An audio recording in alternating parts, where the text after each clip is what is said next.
KaraokeBooks. Middlemarch. George Eliot. Audiobook. Chapter 21. Higher facunde eke full womanly and plain. No contrefeted termes had she. To seamen wise. Chaucer. It was in that way Dorothea came to be sobbing as soon as she was securely alone. But she was presently roused by a knock at the door, which made her hastily dry her eyes before saying, "Come in." Tantripp had brought a card, and said that there was a gentleman waiting in the lobby.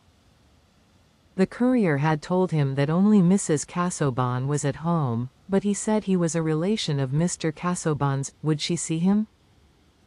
Yes, said Dorothea, without pause. Show him into the salon.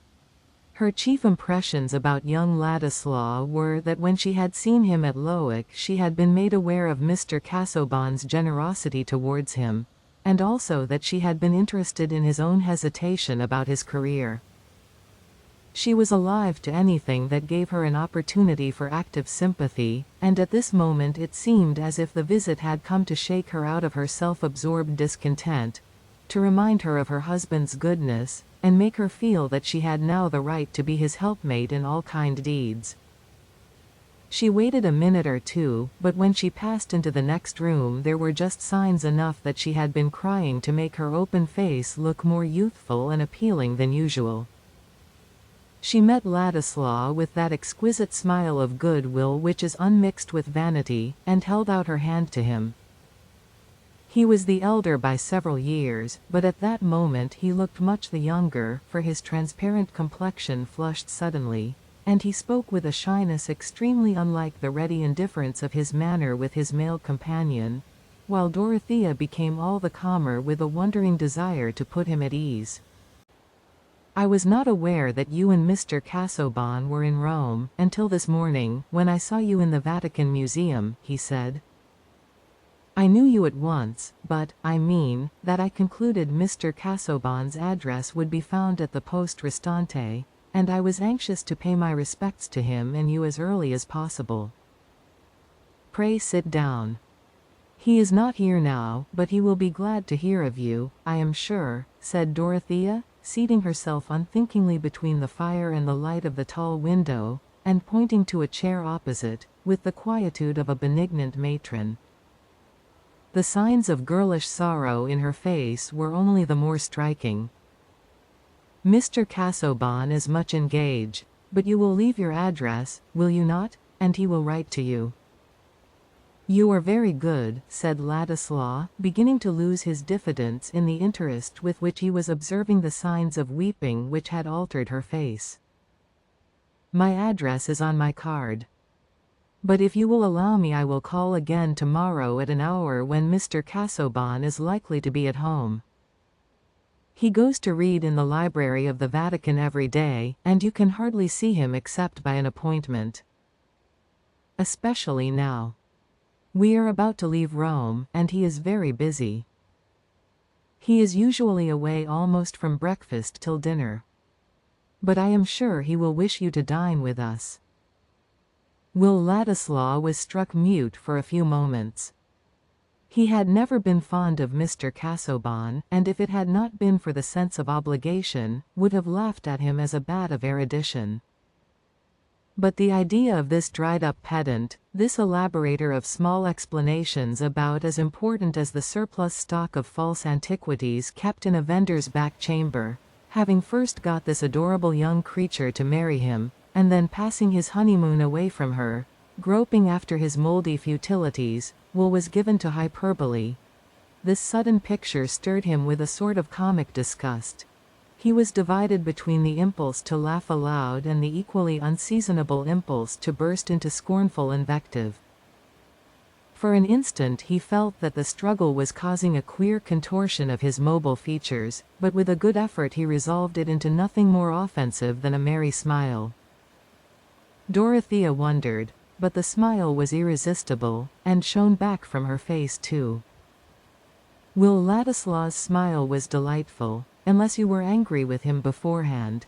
It was a gush of inward light illuminating the transparent skin as well as the eyes, and playing about every curve and line as if some Ariel were touching them with a new charm, and banishing forever the traces of moodiness. The reflection of that smile could not but have a little merriment in it too, even under dark eyelashes still moist, as Dorothea said inquiringly, "Something amuses you?" "Yes," said Will, quick in finding resources. "I am thinking of the sort of figure I cut the first time I saw you, when you annihilated my poor sketch with your criticism." "My criticism?" said Dorothea, wondering still more. "Surely not. I always feel particularly ignorant about painting. I suspected you of knowing so much, that you knew how to say just what was most cutting. You said, I dare say you don't remember it as I do, that the relation of my sketch to nature was quite hidden from you. At least, you implied that." Will could laugh now as well as smile. "That was really my ignorance," said Dorothea, admiring Will's good humor. "I must have said so only because I never could see any beauty in the pictures which my uncle told me all judges thought very fine. And I have gone about with just the same ignorance in Rome. There are comparatively few paintings that I can really enjoy. At first, when I enter a room where the walls are covered with frescoes, or with rare pictures, I feel a kind of awe, like a child present at great ceremonies where there are grand robes and processions. I feel myself in the presence of some higher life than my own.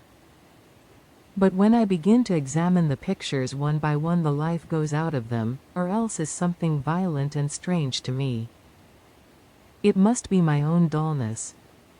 I am seeing so much all at once, and not understanding half of it. That always makes one feel stupid. It is painful to be told that anything is very fine and not be able to feel that it is fine, something like being blind, while people talk of the sky. Oh, there is a great deal in the feeling for art which must be acquired," said Will. It was impossible now to doubt the directness of Dorothea's confession. Art is an old language with a great many artificial affected styles, and sometimes the chief pleasure one gets out of knowing them is the mere sense of knowing. I enjoy the art of all sorts here immensely, but I suppose if I could pick my enjoyment to pieces I should find it made up of many different threads. There is something in daubing a little oneself, and having an idea of the process. You mean perhaps to be a painter? Said Dorothea, with a new direction of interest. You mean to make painting your profession? Mr. Casaubon will like to hear that you have chosen a profession. No, oh no, said Will, with some coldness. I have quite made up my mind against it. It is too one-sided a life. I have been seeing a great deal of the German artists here. I traveled from Frankfurt with one of them. Some are fine, even brilliant fellows, but I should not like to get into their way of looking at the world entirely from the studio point of view. That I can understand, said Dorothea, cordially. And in Rome it seems as if there were so many things which are more wanted in the world than pictures. But if you have a genius for painting, would it not be right to take that as a guide? Perhaps you might do better things than these, or different, so that there might not be so many pictures almost all alike in the same place. There was no mistaking this simplicity, and Will was won by it into frankness. A man must have a very rare genius to make changes of that sort. I am afraid mine would not carry me even to the pitch of doing well what has been done already, at least not so well as to make it worthwhile. And I should never succeed in anything by dint of drudgery. If things don't come easily to me, I never get them. I have heard Mr. Casaubon say that he regrets your want of patience, said Dorothea, gently. She was rather shocked at this mode of taking all life as a holiday. Yes, I know Mr. Casaubon's opinion. He and I differ. The slight streak of contempt in this hasty reply offended Dorothea. She was all the more susceptible about Mr. Casaubon because of her morning's trouble. "Certainly you differ," she said, rather proudly. "I did not think of comparing you. Such power of persevering devoted labor as Mr. Casaubon's is not common." Will saw that she was offended, but this only gave an additional impulse to the new irritation of his latent dislike towards Mr. Casaubon. It was too intolerable that Dorothea should be worshipping this husband. Such weakness in a woman is pleasant to no man but the husband in question. Mortals are easily tempted to pinch the life out of their neighbor's buzzing glory, and think that such killing is no murder. "No, indeed," he answered, promptly. "And therefore it is a pity that it should be thrown away, as so much English scholarship is, for want of knowing what is being done by the rest of the world." If Mr. Casaubon read German he would save himself a great deal of trouble. "I do not understand you," said Dorothea, startled and anxious. "I merely mean," said Will, in an offhand way, "that the Germans have taken the lead in historical inquiries, and they laugh at results which are got by groping about in woods with a pocket compass while they have made good roads. When I was with Mr. Casaubon I saw that he deafened himself in that direction. It was almost against his will that he read a Latin treatise written by a German. I was very sorry. Will only thought of giving a good pinch that would annihilate that vaunted laboriousness, and was unable to imagine the mode in which Dorothea would be wounded. Young Mr. Ladislaw was not at all deep himself in German writers, but very little achievement is required in order to pity another man's shortcomings. Poor Dorothea felt a pang at the thought that the labor of her husband's life might be void, which left her no energy to spare for the question whether this young relative who was so much obliged to him ought not to have repressed his observation. She did not even speak, but sat looking at her hands, absorbed in the piteousness of that thought. Will, however, having given that annihilating pinch, was rather ashamed, imagining from Dorothea's silence that he had offended her still more, and having also a conscience about plucking the tail feathers from a benefactor. "I regretted it especially," he resumed, taking the usual course from detraction to insincere eulogy, "because of my gratitude and respect towards my cousin. It would not signify so much in a man whose talents and character were less distinguished." Dorothea raised her eyes, brighter than usual with excited feeling, and said in her saddest recitative, "How I wish I had learned German when I was at Lausanne. There were plenty of German teachers. But now I can be of no use." There was a new light, but still a mysterious light, for Will in Dorothea's last words. The question how she had come to accept Mr. Casaubon, which he had dismissed when he first saw her by saying that she must be disagreeable in spite of appearances, was not now to be answered on any such short and easy method. Whatever else she might be, she was not disagreeable. She was not coldly clever and indirectly satirical, but adorably simple and full of feeling. She was an angel beguiled. It would be a unique delight to wait and watch for the melodious fragments in which her heart and soul came forth so directly and ingenuously. The Aeolian harp again came into his mind. She must have made some original romance for herself in this marriage. And if Mr. Casaubon had been a dragon who had carried her off to his lair with his talons simply and without legal forms, it would have been an unavoidable feat of heroism to release her and fall at her feet. But he was something more unmanageable than a dragon. He was a benefactor with collective society at his back, and he was at that moment entering the room in all the unimpeachable correctness of his demeanor, while Dorothea was looking animated with a newly roused alarm and regret, and Will was looking animated with his admiring speculation about her feelings. Mr. Casaubon felt a surprise which was quite unmixed with pleasure, but he did not swerve from his usual politeness of greeting, when Will rose and explained his presence. Mr. Casaubon was less happy than usual, and this perhaps made him look all the dimmer and more faded, else, the effect might easily have been produced by the contrast of his young cousin's appearance.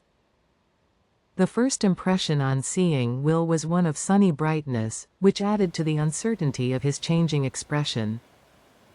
Surely, his very features changed their form, his jaw looked sometimes large and sometimes small, and the little ripple in his nose was a preparation for metamorphosis. When he turned his head quickly, his hair seemed to shake out light, and some persons thought they saw decided genius in this coruscation. Mr. Casaubon, on the contrary, stood rayless. As Dorothea's eyes were turned anxiously on her husband, she was perhaps not insensible to the contrast, but it was only mingled with other causes in making her more conscious of that new alarm on his behalf which was the first stirring of a pitying tenderness fed by the realities of his lot and not by her own dreams. Yet it was a source of greater freedom to her that Will was there. His young equality was agreeable, and also perhaps his openness to conviction. She felt an immense need of someone to speak to, and she had never before seen anyone who seemed so quick and pliable, so likely to understand everything. Mr. Casaubon gravely hoped that Will was passing his time profitably as well as pleasantly in Rome, had thought his intention was to remain in South Germany, but begged him to come and dine tomorrow, when he could converse more at large. At present he was somewhat weary. Ladislaw understood, and accepting the invitation immediately took his leave. Dorothea's eyes followed her husband anxiously, while he sank down wearily at the end of a sofa, and resting his elbow supported his head and looked on the floor. A little flushed, and with bright eyes, she seated herself beside him, and said, "Forgive me for speaking so hastily to you this morning. I was wrong. I fear I hurt you and made the day more burdensome." "I am glad that you feel that, my dear," said Mr. Casaubon. He spoke quietly and bowed his head a little, but there was still an uneasy feeling in his eyes as he looked at her. "But you do forgive me?" said Dorothea, with a quick sob. In her need for some manifestation of feeling she was ready to exaggerate her own fault. Would not love see returning penitence afar off, and fall on its neck and kiss it? "My dear Dorothea, who with repentance is not satisfied, is not of heaven nor earth. You do not think me worthy to be banished by that severe sentence," said Mr. Casaubon, exerting himself to make a strong statement, and also to smile faintly. Dorothea was silent, but a tear which had come up with the sob would insist on falling. "You are excited, my dear. And I also am feeling some unpleasant consequences of too much mental disturbance," said Mr. Casaubon. In fact, he had it in his thought to tell her that she ought not to have received young Ladislaw in his absence, but he abstained, partly from the sense that it would be ungracious to bring a new complaint in the moment of her penitent acknowledgment, partly because he wanted to avoid further agitation of himself by speech, and partly because he was too proud to betray that jealousy of disposition which was not so exhausted on his scholarly compeers that there was none to spare in other directions. There is a sort of jealousy which needs very little fire. It is hardly a passion, but a blight bred in the cloudy, damp despondency of uneasy egoism. "I think it is time for us to dress," he added, looking at his watch. They both rose, and there was never any further allusion between them to what had passed on this day. But Dorothea remembered it to the last with the vividness with which we all remember epochs in our experience when some dear expectation dies, or some new motive is born. Today she had begun to see that she had been under a wild illusion in expecting a response to her feeling from Mr. Casaubon, and she had felt the waking of a presentiment that there might be a sad consciousness in his life which made as great a need on his side as on her own. We are all of us born in moral stupidity, taking the world as an udder to feed our supreme selves. Dorothea had early begun to emerge from that stupidity. But yet it had been easier to her to imagine how she would devote herself to Mr. Casaubon, and become wise and strong in his strength and wisdom, than to conceive with that distinctness which is no longer reflection but feeling, an idea wrought back to the directness of sense, like the solidity of objects, that he had an equivalent centre of self, whence the lights and shadows must always fall with a certain difference. If you liked what you heard, please subscribe to the channel.